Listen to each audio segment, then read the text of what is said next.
সেই শিল্পটা হচ্ছে ফুল চাষ। এখানে বহু মানুষ আছেন যারা এই ফুল চাষের সাথে জড়িত।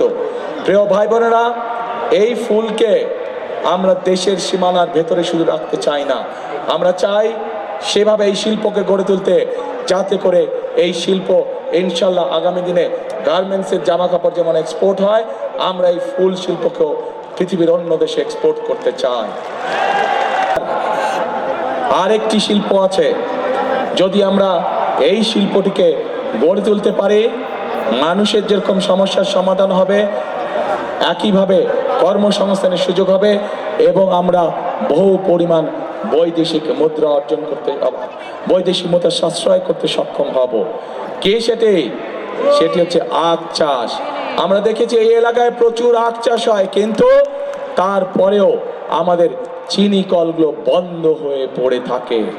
প্রিয় ভাই বোনেরা, আমরা এই চিনি কলগুলোকে আবার চালু করতে চাই। চিনি কলগুলো চালু করার মাধ্যমে আমরা যেমন কর্মসংস্থানের ব্যবস্থা করতে চাই, আমরা চাই দেশের বৈদেশিক মুদ্রাকে সাশ্রয় করতে, আমরা চাই এই দেশের মানুষ নিজের উৎপাদিত চিনি এই দেশেই ব্যবহার করতে যাতে সক্ষম হয়।